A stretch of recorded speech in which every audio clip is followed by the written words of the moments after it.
क्या होगा?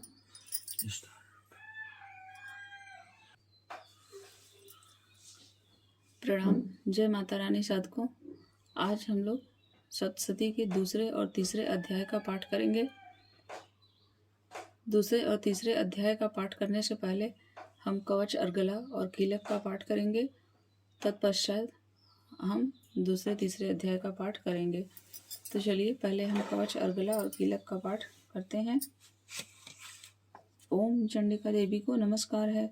मार्कंडेय जी ने कहा, पितामह, जो इस संसार में परम गोपनीय तथा मनुष्यों की सब प्रकार से रक्षा करने वाला है और जो अब तक आपने दूसरे किसी के सामने प्रकट नहीं किया हो, ऐसा कोई साधन मुझे बताइए।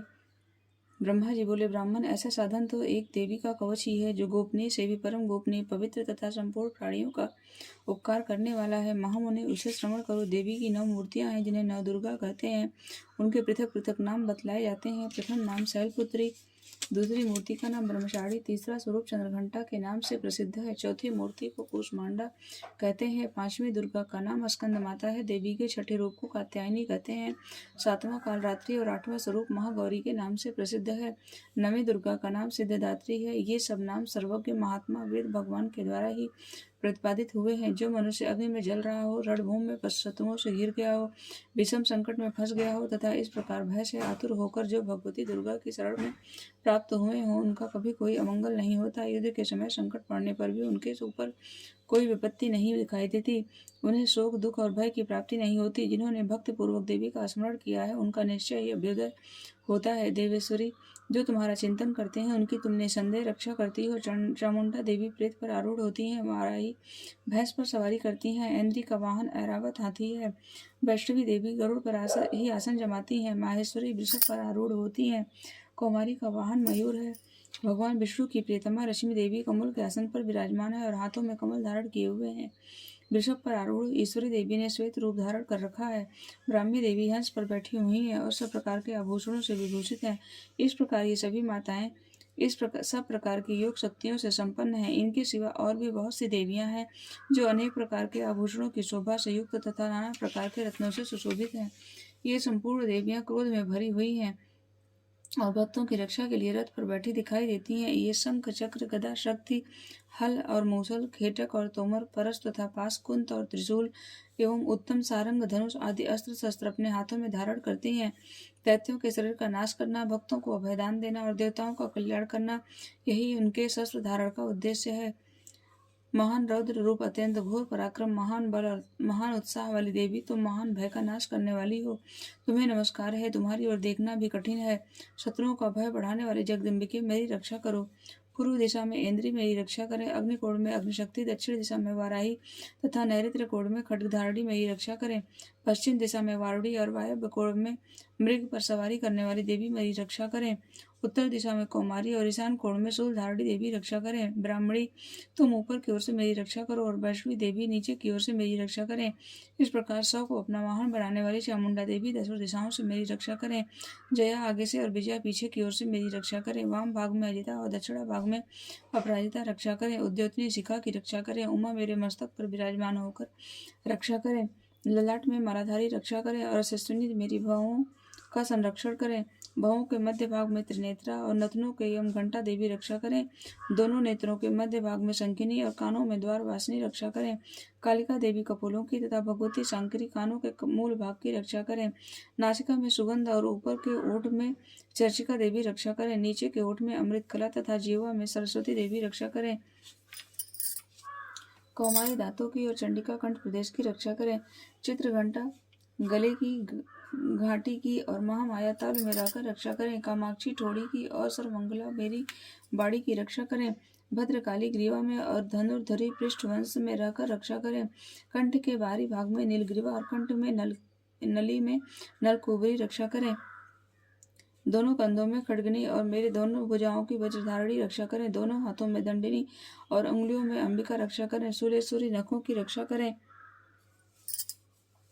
कुलेश्वरी कुछ में रक्षा करें। महादेवी दोनों स्तनों की और शोक विनाशिनी देवी मन की रक्षा करें। ललिता देवी हृदय में और शूलधारणी उदर में रहकर रक्षा करें। नाभि में कामिनी और गुह भाग की गुहेश्वरी रक्षा करें।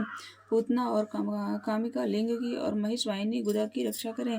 भगवती कटिभाग में और विंध्यवासिनी घुटनों की रक्षा करें। संपूर्ण कामनाओं को देने वाली महाबला देवी दोनों पिंडलियों की रक्षा करें। नारसिंही दोनों घुट्टियों की और तेजसी देवी दोनों चरणों के पृष्ठभाग की रक्षा करें। श्री देवी पैरों के उंगलियों में और तलवासिनी पैरों के तलुओं में रहकर रक्षा करें। अपने दाढ़ों के कारण भयंकर दिखाई देने वाली दृष्टाम कराली देवी नखों की और उधर केसनी देवी केशों की रक्षा करें।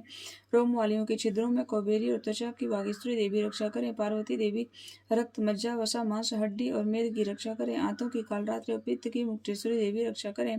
मूलाधार आदि कमल कोशों में पद्मावती देवी और कफ में चूड़ामणि देवी स्थित होकर रक्षा करें। नख के तेज की ज्वालामुखी रक्षा करें।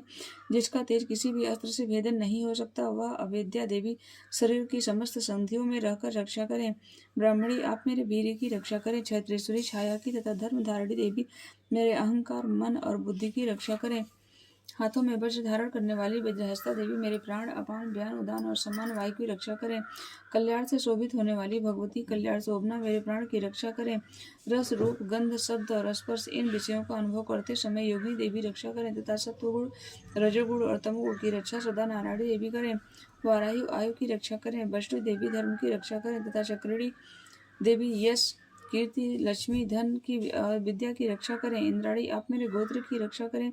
चंडिके, तुम मेरे पशुओं की रक्षा करो। महालक्ष्मी, पुत्रों की रक्षा करें और भैरवी, पत्नी की रक्षा करें। मेरे पद की सुपथा तथा मार्ग की क्षेमकरी रक्षा करें। राजक के दरबार में महालक्ष्मी रक्षा करें तथा सब ओर से व्याप्त रहने वाली विजया देवी संपूर्ण भयों से मेरी रक्षा करें। देवी, जो स्थान कवच में नहीं कहा गया है अतएव रक्षा से रहित है, वह सब तुम्हारे द्वारा सुरक्षित हो, क्योंकि तुम विजयशालिनी और पाप नाशनी हो। यदि अपने शरीर का भला चाहे तो मनुष्य बिना कवच के कहीं एक पग भी न जाए। कवच का पाठ करके ही यात्रा करे। कवच के द्वारा सब ओर से सुरक्षित मनुष्य जहाँ जहाँ भी जाता है, वहाँ वहाँ उसे धन लाभ होता है तथा संपूर्ण कामनाओं की सिद्धि करने वाली विजय की प्राप्ति होती है। वह जिस जिस अभिष्ट वस्तु का चिंतन करता है, उसको निश्चय ही प्राप्त कर लेता है। वह पुरुष इस पृथ्वी पर तुलना रहित महान ऐश्वर्य का भागी होता है। कवच से सुरक्षित मनुष्य निर्भय हो जाता है। युद्ध में उसकी पराजय नहीं होती तथा वह 3 लोकों में पूजनीय होता है। देवी का यह कवच देवताओं के लिए भी दुर्लभ है। जो प्रतिदिन नियम पूर्वक तीनों संध्याओं के समय श्रद्धा के साथ इसका पाठ करता है, दूसरी देवी कला प्राप्त होती है तथा वह तीनों लोकों में कहीं भी पराजित नहीं होता। इतना ही नहीं, वह अपमृत्यु से रहित हो 100 से भी अधिक वर्षों तक जीवित रहता है। मकड़ी, चेचक और कोढ़ आदि उसकी संपूर्ण व्याधियां नष्ट हो जाती हैं। कनेर, भांग, अफीम, धतूरे आदि का स्थावर विष, सांप, बिच्छू आदि के काटने से चढ़ा हुआ जंगम विष तथा अहिफेन और तेल के संयोग आदि से बनने वाला कृत्रिम विष, ये सभी प्रकार के विष दूर हो जाते हैं, उनका कोई असर नहीं होता। इस पृथ्वी पर मारण, मोहन आदि जितने आभिचारिक प्रयोग होते हैं तथा इस प्रकार के जितने मंत्र यंत्र होते हैं, वे सब इस कवच को हृदय में धारण कर लेने पर उस मनुष्य को देखते ही नष्ट जाते हैं। यही नहीं, पृथ्वी पर विचरने वाले ग्राम देवता, आकाशचारी देव विशेष, जल के संबंध से प्रकट होने वाले गण, उपदेश मात्र से सिद्ध होने वाले निम्न कोटि के देवता, अपने जन्म के साथ प्रकट होने वाले देवता, कुल देवता, माला, डाकिनी, शाकिनी, अंतरिक्ष में विचरने वाली अत्यंत बलवती भयानक डाकिनियां, ग्रह, भूत, पिशाच, यक्ष, गंधर्व, राक्षस, ब्रह्म राक्षस, बैताल, कुष्मांड, भैरव आदि अनिष्टकारक देवता भी हृदय में कवच धारण किए रहने पर उस मनुष्य को देखते ही भाग जाते हैं। कवचधारी पुरुष को राजा से सम्मान की वृद्धि प्राप्त होती है। यह कवच मनुष्य के तेज की वृद्धि करने वाला और उत्तम है। कवच का पाठ करने वाला पुरुष अपनी कीर्ति से विभूषित भूतल पर अपने सुयश के साथ सद्वृद्धि को प्राप्त होता है। जो पहले कवच का पाठ करके उसके बाद सप्तशती चंडी का पाठ करता है, उसके जब तक वन पर्वत और कानूनों सहित यह पृथ्वी टिकी रहती है, तब तक यहाँ पुत्र पौत्र आदि संतान परंपरा बनी रहती है। फिर देह का अंत होने पर वह पुरुष भगवती महामाया के प्रसाद से उस नित्य परम पद को प्राप्त होता है, जो देवताओं के लिए भी दुर्लभ है। यह सुंदर दिव्य रूप धारण करता है और कल्याण में शिव के साथ आनंद का भागी होता है। हरि ओम तत्सत। अर्गला स्तोत्रम। ओम चंडिका देवी को नमस्कार है। मार्कंडे जी कहते हैं, जयंती, मंगला काली, भद्रकाली, कपालिनी, दुर्गा, क्षमा, शिवा, धात्री, स्वाहा और सुधा, इन नामों से प्रसिद्ध जगदम्बिके तुम्हें मेरा नमस्कार हो। देवी चामुंडे तुम्हारी जय हो। संपूर्ण प्राणियों की पीड़ा हरने वाली देवी तुम्हारी जय हो। सब में व्याप्त रहने वाली देवी तुम्हारी जय हो। काल रात्रि तुम्हें नमस्कार हो। मधु और कैटव को मारने वाली तथा ब्रह्मा जी को वरदान देने वाली देवी तुम्हें नमस्कार है। तुम मुझे रूप दो, जय दो, यश दो और काम क्रोध आदि शत्रुओं का नाश करो। महिषासुर का नाश करने वाली तथा भक्तों को सुख देने वाली देवी, तुम्हें नमस्कार है। तुम रूप दो, जय दो, यश दो और काम क्रोध आदि शत्रुओं का नाश करो। रक्त बीज का वध करने वाली और चंड मुंड का विनाश करने वाली देवी, तुम रूप दो, जय दो, यश दो और काम क्रोध आदि शत्रुओं का नाश करो। शुंभ और निशुंभ तथा धूम्रलोचन का मर्दन करने वाली देवी, तुम रूप दो, जय दो, यश दो और काम क्रोध आदि शत्रुओं का नाश करो। सबके द्वारा वंदित युगल चरणों वाली तथा संपूर्ण सौभाग्य को प्रदान करने वाली देवी, तुम रूप दो, जय दो, यश दो और काम क्रोध आदि शत्रुओं का नाश करो। देवी, तुम्हारे रूप और चरित्र अचिंत्य हैं। तुम समस्त शत्रुओं का नाश करने वाली हो। रूप दो, जय दो, यश दो और काम क्रोध आदि शत्रुओं का नाश करो। पापों को दूर करने वाली चंडिके, जो भक्ति पूर्वक तुम्हारे चरणों में श्रद्धा मस्तक झुकाते हैं, उन्हें रूप दो, जय दो, यश दो और उनके काम क्रोध आदि शत्रुओं का नाश करो। रोगों का नाश करने वाली चंडिके, जो भक्ति पूर्वक तुम्हारी स्तुति करते हैं, उन्हें रूप दो, जय दो, यश दो और उनके काम क्रोध आदि शत्रुओं का नाश करो। चंडिके, इस संसार में जो भक्ति पूर्वक तुम्हारी पूजा करते हैं, उन्हें रूप दो, जय दो, यश दो और उनके काम क्रोध आदि शत्रुओं का नाश करो। मुझे सौभाग्य और आरोग्य दो, परम सुख दो, रूप दो, जय दो, यश दो और मेरे काम क्रोध आदि शत्रुओं का नाश करो। जो मुझसे द्वेष रखते हैं, उनका नाश और मेरे बल की वृद्धि करो। रूप दो, जय दो, यश दो और मेरे काम क्रोध आदि शत्रुओं का नाश करो। देवी, मेरा कल्याण करो, मुझे उत्तम संपत्ति प्रदान करो। रूप दो, जय दो, यश दो और काम क्रोध आदि शत्रुओं का नाश करो। अंबिके, देवता और असुर दोनों ही अपने माथे की मुकुट की मणियों को तुम्हारे चरणों पर घिसते रहते हैं। तुम रूप दो, जय दो, यश दो और काम क्रोध आदि शत्रुओं का नाश करो। तुम अपने भक्त जन को विद्वान, यशस्वी और लक्ष्मीवान बनाओ तथा रूप दो, जय दो और यश दो और उसके काम क्रोध आदि शत्रुओं का नाश करो। प्रचंड दैत्यों के दर्प का दलन करने वाली चंडिके, मुझ शरणागत को रूप दो, जय दो, यश दो और मेरे काम क्रोध आदि शत्रुओं का नाश करो। चतुर्मुख ब्रह्मा जी के द्वारा प्रशंसित चार भुजाधारिणी परमेश्वरी, तुम रूप दो, जय दो, यश दो और काम क्रोध आदि शत्रुओं का नाश करो। देवी अंबिके, भगवान विष्णु नित्य निरंतर भक्ति पूर्वक तुम्हारी स्तुति करते रहते हैं। तुम रूप दो, जय दो, यश दो और काम क्रोध आदि शत्रुओं का नाश करो। हिमालय कन्या पार्वती के पति महादेव जी के द्वारा प्रशंसित होने वाले परमेश्वरी, तुम रूप दो, जय दो, यश दो और काम क्रोध आदि शत्रुओं का नाश करो। शचीपति इंद्र के द्वारा सद्भाव से पूजित होने वाली परमेश्वरी, तुम रूप दो, जय दो, यश दो और काम क्रोध आदि शत्रुओं का नाश करो। प्रचंड भुजदंडों वाले दैत्यों का घमंड चूर करने वाली देवी, तुम रूप दो, जय दो, यश दो और काम क्रोध आदि शत्रुओं का नाश करो। देवी अंबिके, तुम अपने भक्त जनों को सदा असीम आनंद प्रदान करती रहती हो। मुझे रूप दो, जय दो, यश दो और मेरे काम क्रोध आदि शत्रुओं का नाश करो। मन की इच्छा के अनुसार चलने वाली मनोहर पत्नी प्रदान करो, जो दुर्गम संसार सागर से तारने वाली तथा उत्तम कुल में उत्पन्न हुई हो। जो मनुष्य इस स्तोत्र का पाठ करके सप्तशती रूपी महास्तोत्र का पाठ करता है, वह सप्तशती की जप संख्या से मिलने वाले श्रेष्ठ फल को प्राप्त होता है। साथ ही वह प्रचुर संपत्ति भी प्राप्त कर लेता है। हरिओम तत्सत। अथ कीलकम। अब हम कीलक का पाठ प्रारंभ करते हैं। ओम चंडिका देवी को नमस्कार है। मार्कंडेय जी कहते हैं, विशुद्ध ज्ञान ही जिनका शरीर है, तीनों वेद ही जिनके तीन दिव्य नेत्र हैं, जो कल्याण प्राप्ति के हेतु हैं तथा अपने मस्तक पर अर्धचंद्र का मुकुट धारण करते हैं, उन भगवान शिव को नमस्कार है। मंत्रों का जो अभिकीलक है, अर्थात मंत्रों की सिद्धि में विघ्न उपस्थित करने वाले शाप रूपी कीलक का जो निवारण करने वाला है, उस सप्तशती स्तोत्र को संपूर्ण रूप से जानना चाहिए। यद्यपि सप्तशती के अतिरिक्त अन्य मंत्रों के जप में भी जो निरंतर लगा रहता है, वह भी कल्याण का भागी होता है।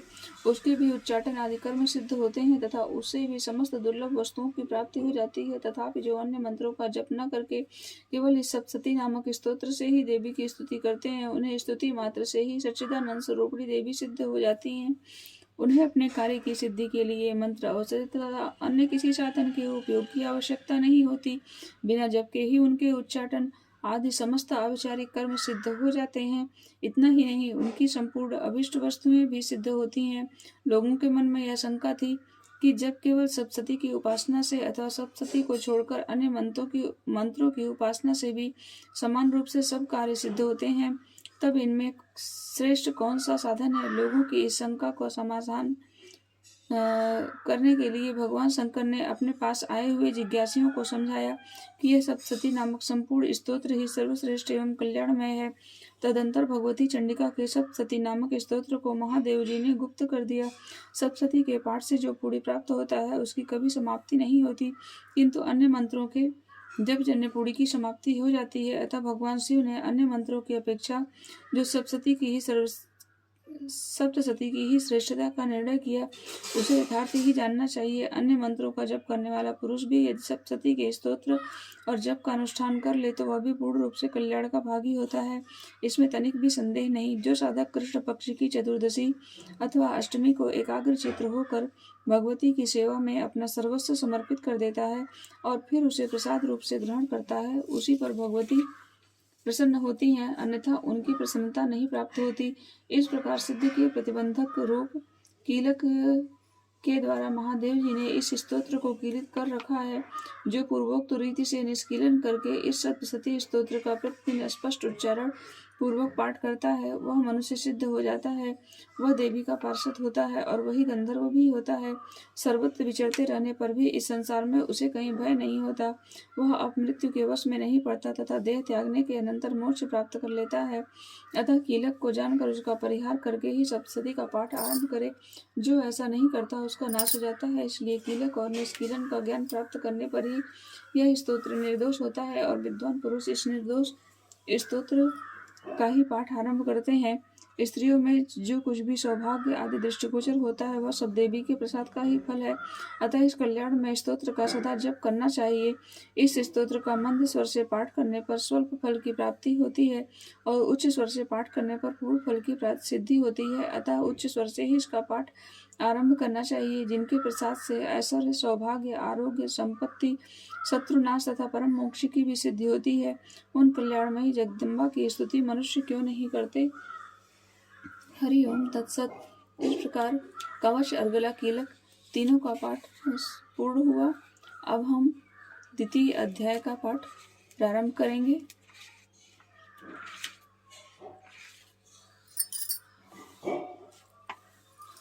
ओम। मध्यम चरित्र के विष्णु ऋषि, महालक्ष्मी देवता, उषडीक छंद, शाकंभरी शक्ति, दुर्गा बीज, वायु तत्व और यजुर्वेद स्वरूप है। श्री महालक्ष्मी को प्रसन्नता के लिए मध्यम चरित्र के पाठ में इसका विनियोग है। मैं कमल के आसन पर बैठी हुई प्रसन्न मुख वाली महिषासुरमर्दिनी भगवती महालक्ष्मी का भजन करती हूँ, जो अपने हाथों में अक्षमाला, फरसा, गदा, बाण, वज्र, पद्म, धनुष, कुंडिका और दंड, शक्ति, खड्ग, ढाल, शंख, घंटा, मधुपात्र, शूल, पास और चक्र धारण करती हैं। द्वितीय अध्याय प्रारंभ। ऋषि कहते हैं, पूर्व काल में देवताओं और असुरों में पूरे 100 वर्षों तक घोर संग्राम हुआ। उसमें असुरों का स्वामी महिषासुर था, जो देवताओं के नायक इंद्र थे। उस युद्ध में देवताओं की सेना महाबली असुरों से परास्त हो गई। संपूर्ण देवताओं को जीतकर महिषासुर इंद्र बन बैठा। तब पराजित देवता प्रजापति ब्रह्मा को आगे करके उस स्थान पर गए जहाँ भगवान शंकर और विष्णु विराजमान थे। देवताओं ने महिषासुर के पराक्रम तथा अपनी पराजय का यथावत वृत्तांत उन दोनों देवेश्वरों से विस्तार पूर्वक कह सुनाया। वे बोले, भगवान महिषासुर सूर्य, इंद्र, अग्नि, वायु, चंद्रमा, यम, वरुण तथा अन्य देवताओं के भी अधिकार छीनकर स्वयं इसका अधिष्ठाता बन बैठा है। उस दुरात्मा महिष ने समस्त देवताओं को स्वर्ग से निकाल दिया है। अब मनुष्यों की भांति पृथ्वी पर विचरते हैं। दैत्यों की यह सारी करतूत हमने आप लोगों से कह सुनाई। अब हम आपके शरण में आए हैं, उसके वध का कोई उपाय सोचिए। इस प्रकार देवताओं के वचन सुनकर भगवान विष्णु और शिव ने दैत्यों पर बड़ा क्रोध किया। उनकी भौहें तन गई और मुंह टेढ़ा हो गया। तब अत्यंत कोप में भरे हुए चक्रपाणी श्री विष्णु के मुख से एक महान तेज प्रकट हुआ। इसी प्रकार ब्रह्मा, शंकर तथा इंद्र आदि अन्य देवताओं के शरीर से भी बड़ा भारी तेज निकला। वह सब मिलकर एक हो गया। महान तेज का वह पुंज जाज्वल्यमान पर्वत सा जान पड़ा। देवताओं ने देखा, वहां उसकी ज्वालाएं संपूर्ण दिशाओं में व्याप्त हो रही थीं। संपूर्ण देवताओं के शरीर से प्रकट हुए उस तेज की कहीं तुलना नहीं थी। एकत्रित होने पर वह एक नारी के रूप में परिणत हो गया और अपने प्रकाश से तीनों लोकों में व्याप्त जान पड़ा। भगवान शंकर का जो तेज था, उससे देवी का मुख प्रकट हुआ। यमराज के तेज से उसके सिर में बाल निकल आए। श्री विष्णु भगवान के तेज से उसकी भुजाएं उत्पन्न हुई। चंद्रमा के तेज से दोनों स्तन तथा इंद्र के तेज से मध्य भाग का प्रादुर्भाव हुआ। वरुण के तेज से जंघा और पिंडली तथा पृथ्वी के तेज से नितंब भाग प्रकट हुआ। ब्रह्मा के तेज से दोनों चरण और सूर्य के तेज से उसकी उंगलियां प्रकट हुई। वसुओं के तेज से हाथों की उंगलियां और कुबेर के तेज से नासिका प्रकट हुई। उस देवी के दांत प्रजापति के तेज से और तीनों नेत्र अग्नि के तेज से प्रकट हुए थे। उसकी भौहें संध्या के और कान वायु के तेज से उत्पन्न हुए थे। इसी प्रकार अन्य अन्य अन्य देवताओं के तेज से भी उस कल्याणमयी देवी का आविर्भाव हुआ। तदंतर समस्त देवताओं के तेज पुंज से प्रकट हुई देवी को देखकर महिषासुर के सताए हुए देवता बहुत प्रसन्न हुए। पिनाकधारी भगवान शंकर ने अपने शूल से एक शूल निकाल कर उन्हें दिया। फिर भगवान विष्णु ने भी अपने चक्र से चक्र उत्पन्न करके भगवती को अर्पण किया। वरुण ने शंख भेंट किया, अग्नि ने उन्हें शक्ति दी और वायु ने धनुष तथा बाण से भरे हुए 2 तरकश प्रदान किए। सहस्त्र नेत्रों वाले देवराज इंद्र ने अपने वज्र से वज्र उत्पन्न करके दिया। ऐरावत हाथी से उतरकर एक घंटा भी प्रदान किया। यमराज ने कालदंड से दंड, वरुण ने पास, प्रजापति ने स्फटिकाक्ष की माला तथा ब्रह्मा जी ने कमंडल भेंट किया। सूर्य ने देवों के समस्त रोमकूपों में अपनी किरणों के तेज भर दिया। काल ने उन्हें चमकती हुई ढाल और तलवार दी। क्षीर समुद्र ने उज्ज्वल हार तथा कभी न जीर्ण होने वाले 2 दिव्य वस्त्र भेंट किए। साथ ही उन्होंने दिव्य चूड़ामणि, 2 कुंडल, कड़े, उज्ज्वल अर्धचंद्र और सब बाहुओं के लिए केयूर, दोनों चरणों के लिए निर्मल नुपुर, गले की सुंदर हंसली और सब अंगुलियों में पहनने के लिए रत्नों की बनी अंगूठियां भी दी। विश्वकर्मा ने उन्हें अत्यंत निर्मल फरसा भेंट किया। साथ ही उनके अनेक प्रकार के अस्त्र और अभेद्य कवच दिए। इनके सिवा मस्तक और वक्षस्थल पर धारण करने के लिए कभी न कुमलाने वाले कमलों की मालाएं दी। जलादि ने उन्हें सुंदर कमल का फूल भेंट किया। हिमालय ने सवारी के लिए सिंह तथा भांति भांति के रत्न समर्पित किए। धना अध्यक्ष कुबेर ने मधु से भरा पान पत्र तथा संपूर्ण नागों के राजा शेष ने इस पृथ्वी को धारण करते हैं उन्हें बहुमूल्य मणियों से विभूषित नागहार भेंट किया। इसी प्रकार अन्य देवताओं ने भी आभूषण और अर्थ शस्त्र देकर देवी का सम्मान किया। तत्पश्चात उन्होंने बारंबार अट्टहास पूर्वक उच्च स्वर से गर्जना की। उनके भयंकर नाद से संपूर्ण आकाश गूंज उठा। देवी का वह अत्यंत उच्च स्वर से किया हुआ सिंहनाद कहीं समा न सका। आकाश उसके सामने लघु प्रतीत होने लगा। उससे बड़े जोर की प्रतिध्वनि हुई जिससे संपूर्ण विश्व में हलचल मच गई। समुद्र कांप उठे, पृथ्वी डोलने लगी और समस्त पर्वत हिलने लगे। उस समय देवताओं के अत्यंत प्रसन्नता के साथ सिंह वाहिनी भवानी से कहा, देवी तुम्हारी जय हो। साथ ही महर्षियों ने भक्ति भाव से विनम्र होकर उनका स्तवन किया। संपूर्ण त्रिलोकी को क्षोभग्रस्त देख तथा दैत्यगण अपने समस्त सेना को कवच आदि से सुसज्जित कर हाथों में हथियार ले सहसा उठकर खड़े हो गए। उस समय महिषासुर ने बड़े क्रोध में कहा, यह क्या हो रहा। फिर वह संपूर्ण असुरों से घिरकर उस सिंहनाद की ओर लक्ष्य करके दौड़ा और आगे पहुंचकर उसने देवी को देखा जो अपने प्रभा से तीनों लोगों को प्रकाशित कर रही थी। उनके चरणों के भार से पृथ्वी दबी जा रही थी, माथे के मुकुट से आकाश रेखा खींच रही थी तथा वे अपने धनुष की टंकार से सातों पातालों को क्षुब्ध किए देती थी। देवी अपने हजारों भुजाओं से संपूर्ण दिशाओं को आच्छादित करके खड़ी थी। तदंतर उनके साथ दैत्यों का युद्ध छिड़ गया। नाना प्रकार के अस्त्र शस्त्र के प्रहार से संपूर्ण दिशाएं उद्भासित होने लगी। चिच्छुर नामक महान असुर महिषासुर का सेना नायक था। वह देवी के साथ युद्ध करने लगा। अन्य दैत्यों की चतुरंगड़ी सेना साथ लेकर चाम्र भी लड़ने लगा। 60,000 रथियों के साथ आकर उदग्र नामक महादैत्य ने लोहा लिया। 1 करोड़ रथियों के साथ लेकर महाअनु नामक दैत्य युद्ध करने लगा जिसके रोए तलवार के समान तीखे थे। वह असिलोमा नामक महादैत्य 5 करोड़ रथी सैनिकों सहित युद्ध में आ डटा। 60 लाख रथियों से घिरा हुआ बाष्कल नामक दैत्य भी उस युद्ध भूमि में लड़ने लगा।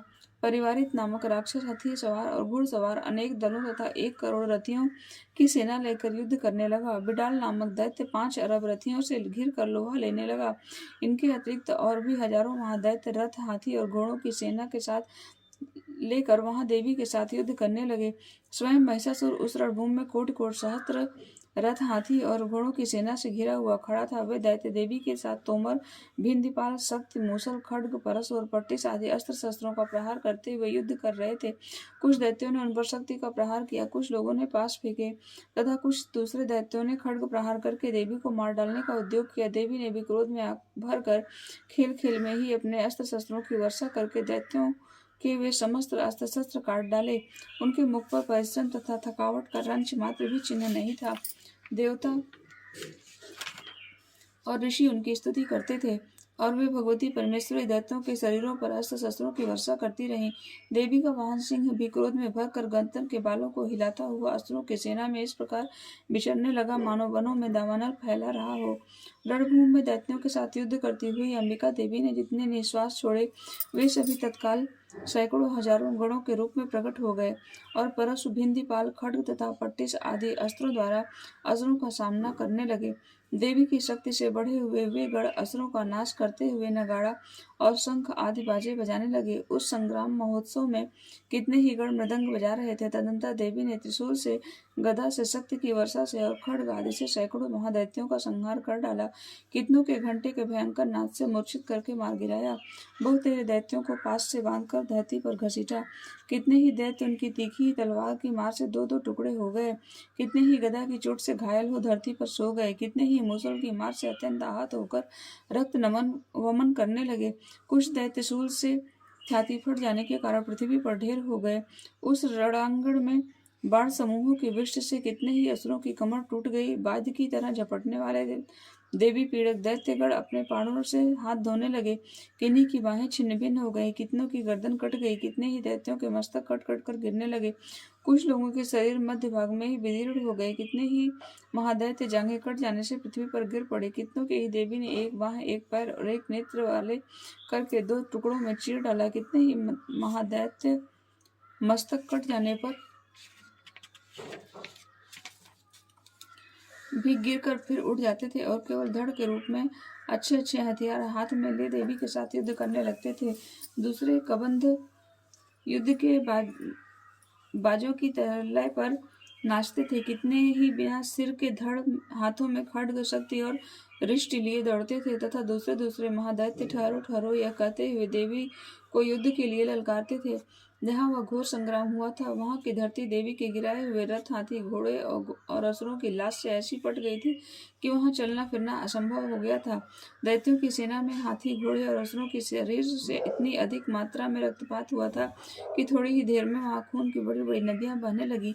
जगदम्बा ने असुरों की विशाल सेना को क्षण भर में नष्ट कर दिया। ठीक उसी तरह जैसे तृण और काठ के भारी ढेर को आग कुछ ही क्षणों में भस्म कर देती है, और वह भी सिंह के गर्दन के बालों को हिला हिलाकर जोर जोर से गर्जना करता हुआ दैत्यों के शरीर से मानो उसके प्राण चुन लेता था। वहां देवी के गणों ने भी उन महादैत्यों के साथ ऐसा युद्ध किया जैसे आकाश में खड़े हुए देवतागण उन पर बहुत संतुष्ट हुए और फूल बरसाने लगे। इस प्रकार मार्कंडेय पुराण सार्वजनिक मनवंतर की कथा के अंतर्गत देवी महात्म्य में महिषासुर की सेना का वध नामक दूसरा अध्याय पूरा हुआ। अब हम तृतीय अध्याय प्रारंभ करते हैं।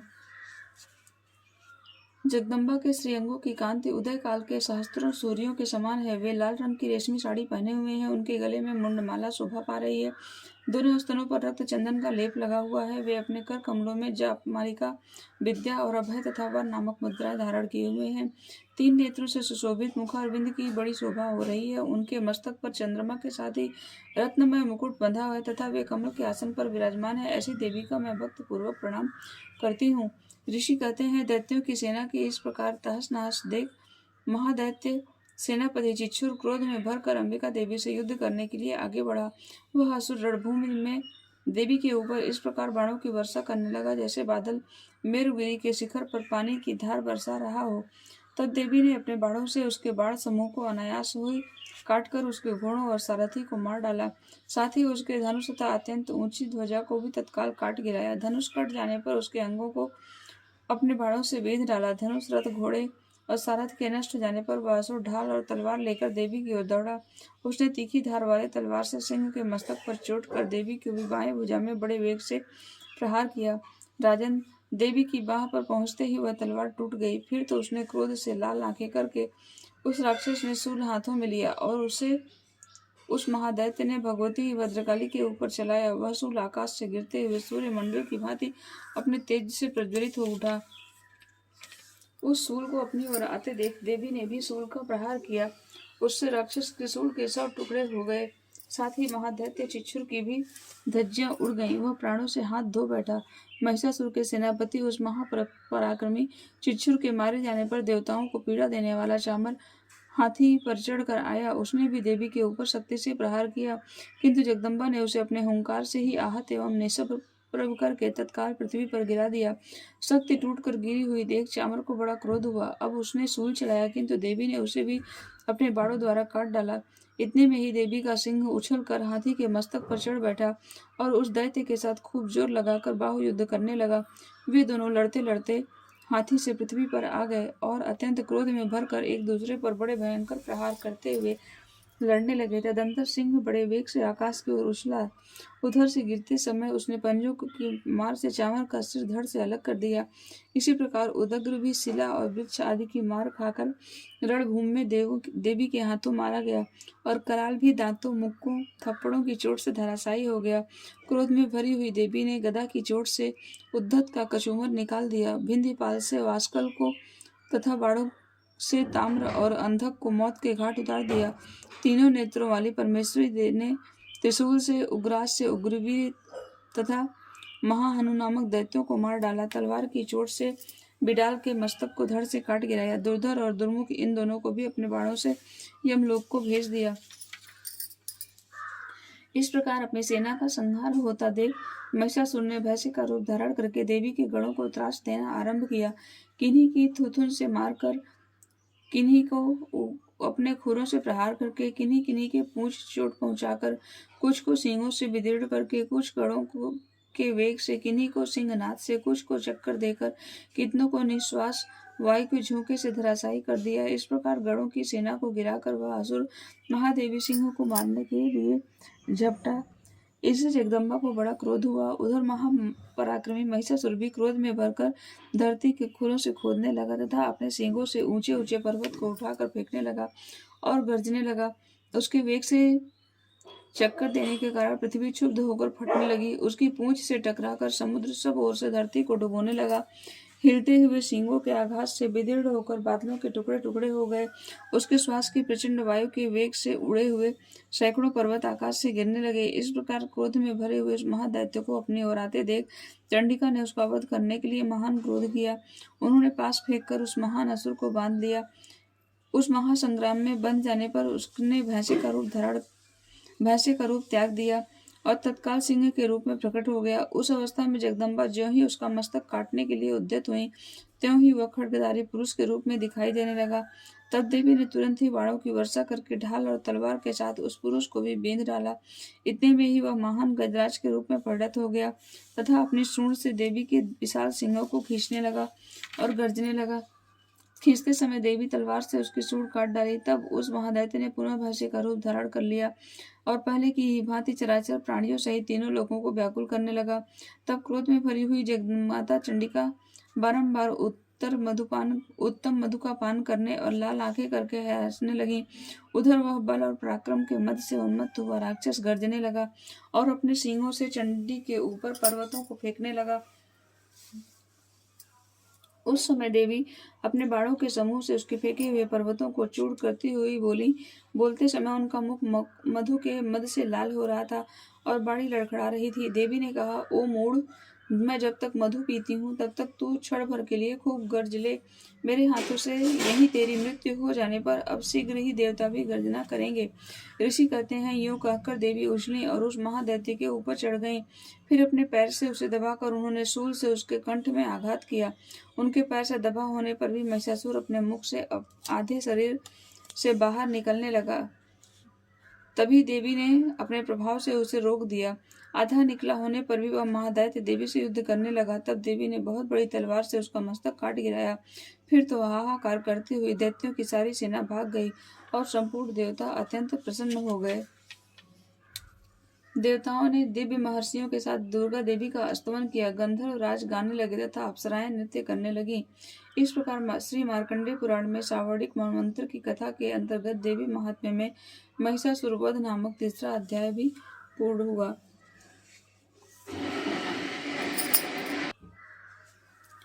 साधकों, इस प्रकार सप्तशती का दूसरा और तीसरा अध्याय आज समाप्त हुआ। मेरा पूरा प्रयास रहेगा कि मैं आप लोगों को संपूर्ण जानकारी सप्तशती के संबंध में दे सकूं। मुझे पूरा विश्वास है कि आप लोगों को ये वीडियो पसंद आया होगा। अगर वीडियो पसंद आया हो तो प्लीज़ चैनल को सब्सक्राइब करें, लाइक करें और शेयर करना ना भूलें। जय माता रानी।